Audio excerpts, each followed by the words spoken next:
মাননীয় স্পিকার 40 জনের অধিক প্রাণ হারিয়েছে, এরপরে ওই জায়গায় ঝগড়াঝাড়ি বলবো আমরা? কি বলেন মাননীয় স্পিকার আপনি? আর এই কথা বলার সময় আজকে মাননীয় সদস্যরা আজকে দেশের গণতান্ত্রিক যে স্থানীয় সরকার ব্যবস্থাকে আমরা কোথায় নিয়ে যাচ্ছি মাননীয় স্পিকার? কেন আজকে বলছেন যে আপনারা প্রত্যাহার করেন এই কথা? কেন বলছেন মাননীয় স্পিকার? আজকে মাননীয় স্পিকার এই যুক্তিসঙ্গত সাংবিধানিক এই জায়গাটি পয়েন্টটা বড় রাখার আমি প্রস্তাব উত্থাপন করতে চেয়েছি, আপনি প্রত্যাহার করতে বলাই মাননীয় স্পিকার আমি সংসদ থেকে ওয়াক আউট করছি। আসসালামু আলাইকুম ওয়া রাহমাতুল্লাহ। প্রিয় দর্শক, বাংলাদেশ থেকে হিন্দু ধর্মাবলম্বী মানুষের সংখ্যা দিন দিন কমে যাচ্ছে। ইতিমধ্যেই স্বাধীনতার পর থেকে এখন পর্যন্ত প্রায় 75 লক্ষ হিন্দু ধর্মাবলম্বী মানুষ কমে গেছে। এটা কেন কমে গেছে? বাংলাদেশের ধর্মীয় সম্প্রীতি বিনষ্ট হয়েছে, সংখ্যালঘু মানুষরা বাংলাদেশে নির্যাতনের শিকার, সংখ্যালঘু মানুষরা বাংলাদেশে নিরাপদে থাকতে পারে না। কি জন্য বাংলাদেশ থেকে এরকম হিন্দু ধর্মাবলম্বী মানুষ কমে যাচ্ছে, এর কারণটা কি? প্রিয় দর্শক, সংসদে ব্যারিস্টার রুমিন ফারহানা এই বিষয়ে চমৎকার বিশ্লেষণমূলক বক্তব্য দিয়েছেন এবং সেখানে তিনি উল্লেখ করেছেন বাংলাদেশের রাষ্ট্র ধর্ম ইসলাম কেন, এবং ধর্ম নিরপেক্ষতার যেই ভুলই তারা সবসময় আওড়ায় যাচ্ছে যে বাংলাদেশ ধর্ম নিরপেক্ষ রাষ্ট্র, ইসলাম রাষ্ট্র বাংলাদেশ থাকতে পারে না। এটা নিয়ে যেরকম ভাবে কয়েকদিন আগে মন্ত্রী চিল্লাপাল্লা করেছেন, রাষ্ট্র ধর্ম ইসলামকে বাতিল করার চেষ্টা করেছেন, সেখানেও তিনি জবাব দিয়েছেন।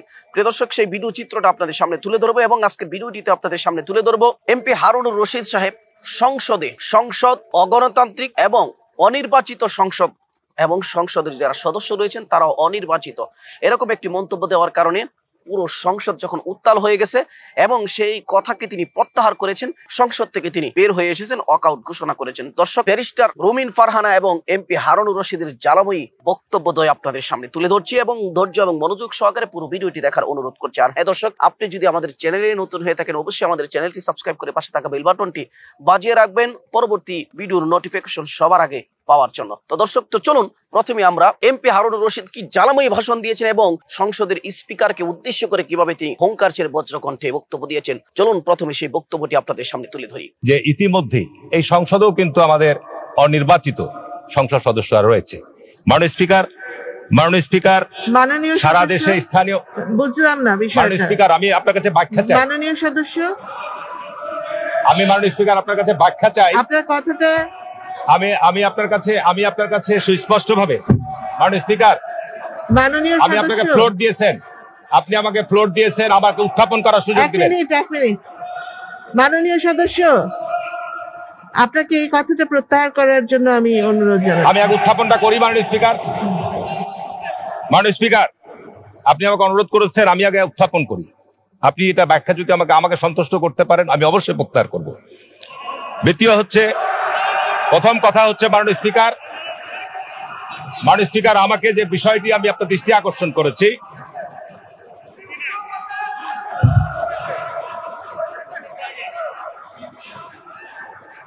মাননীয় স্পিকার,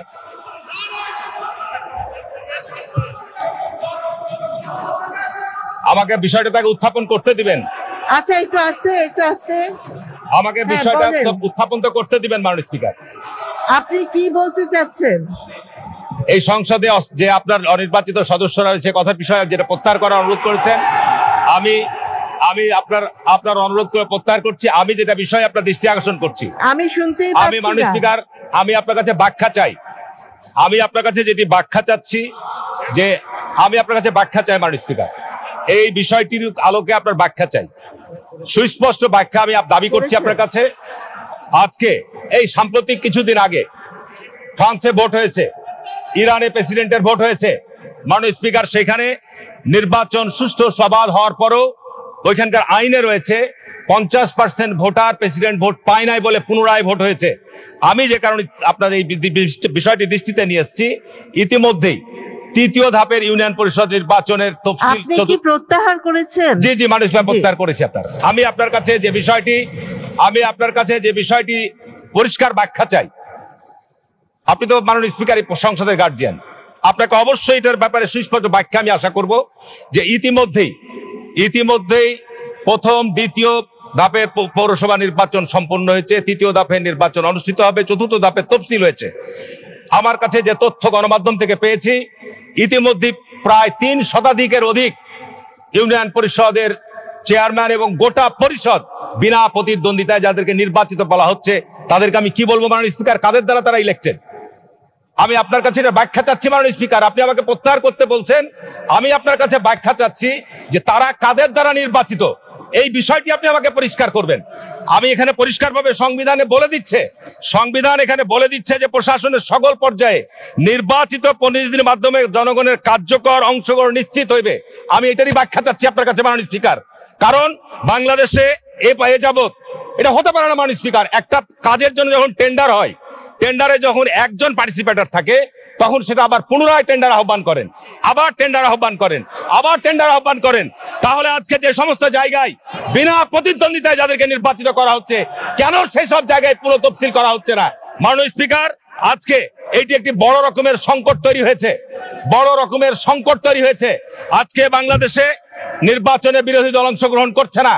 আজকে যে কারণেই সরকারি দল এবং সরকারের বিদ্রোহী প্রার্থীরা সারা দেশে যেভাবে হানাহানি খুনাখুনিতে লিপ্ত হয়েছে, মাননীয় স্বরাষ্ট্রমন্ত্রী এখানে আছেন, উনি বলছেন যে স্থানীয় নির্বাচনে এটা একটু ঝগড়াঝাটি। মাননীয় স্পিকার, 40 জন অধিক প্রাণ হারিয়েছে, এরপরে ওই দিকে ঝগড়াঝাটি বলবো আমরা? কি বলেন মাননীয় স্পিকার আপনি? আর এই কথা বলার সময় আজকে মাননীয় সদস্যরা আজকে দেশের গণতান্ত্রিক যে স্থানীয় সরকার ব্যবস্থাকে আমরা কোথায় নিয়ে যাচ্ছি মাননীয় স্পিকার? কেন আজকে বলছেন যে আপনারা প্রত্যাহার করেন এই কথা? কেন বলছেন মাননীয় স্পিকার? আজকে মাননীয় স্পিকার, এই যুক্তিসঙ্গত সাংবিধানিক এই জায়গাটি পয়েন্ট অফ অর্ডার আকারে আমি প্রস্তাব উত্থাপন করতে চেয়েছি, আপনি প্রত্যাহার করতে বলাই মাননীয় স্পিকার আমি সংসদ থেকে ওয়াক আউট করছি। দর্শক, এমপি হারুনুর রশিদের এই বক্তব্যের প্রতিক্রিয়া আপনারা অবশ্যই মন্তব্যে কমেন্ট বক্সে জানাতে ভুলবেন না। প্রিয় দর্শক, তো চলুন এখন আপনাদের সামনে ব্যারিস্টার রুমিন ফারহানা রাষ্ট্রধর্ম, ইসলাম এবং সংবিধানের কিছু নিয়ম নীতি অনুচ্ছেদ নিয়ে তিনি চমৎকার বিশ্লেষণমূলক বক্তব্য দিয়েছেন। চলুন সেই জ্বালাময়ী বক্তব্যটি আপনাদের সামনে তুলে ধরি। আজকে প্রথম আলোতে প্রকাশিত, অনলাইনে প্রকাশিত একটা খবরে আপনার দৃষ্টি আকর্ষণ করছি মাননীয় স্পিকার। এই খবরে বলছে 50 বছরে দেশে 75 লাখ হিন্দু কমেছে। মাননীয় স্পিকার, আমরা যদি আমাদের মহান সংবিধানটা একটু দেখি, আমরা দেখব যে সংবিধানের 2 ক বলছে প্রজাতন্ত্রে রাষ্ট্রধর্ম ইসলাম, তবে হিন্দু, বৌদ্ধ, খ্রিস্টান সহ অন্যান্য ধর্ম পালনে রাষ্ট্র সমমর্যাদা ও সম অধিকার নিশ্চিত করবে।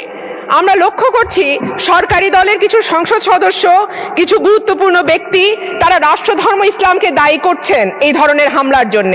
কিন্তু আমরা ভুলে যাচ্ছি যে 2 ক একই সঙ্গে খুব স্পষ্টভাবে বলছে যে রাষ্ট্রের অন্যান্য যে ধর্মাবলম্বীরা আছেন তারা কিন্তু সমমর্যাদায়, সম অধিকারের সঙ্গে তাদের ধর্ম পালন করবেন। একই সঙ্গে আমরা যদি সংবিধানের 8 অনুচ্ছেদটা একটু দেখি মাননীয় স্পিকার, সেখানে বলছে যে আমাদের সংবিধানের যে মূলনীতি, আমাদের রাষ্ট্র পরিচালনার যে মূলনীতি, সেই 4টা মূলনীতির একটা হচ্ছে জাতীয়তাবাদ, একটা সমাজতন্ত্র, একটা গণতন্ত্র এবং আরেকটা ধর্মনিরপেক্ষতা। অর্থাৎ ধর্মনিরপেক্ষতা যে আমাদের সংবিধানে নেই বিষয়টি কিন্তু এমন নয়। রাষ্ট্রধর্মের সঙ্গে সঙ্গে অন্যান্য সকল ধর্মাবলম্বীদের ধর্ম পালনের যেমন অধিকার আছে, সম অধিকার আছে, একইভাবে আমাদের রাষ্ট্র পরিচালনার মূল নীতিতেও কিন্তু খুব স্পষ্টভাবে ধর্মনিরপেক্ষতার কথা বলা আছে।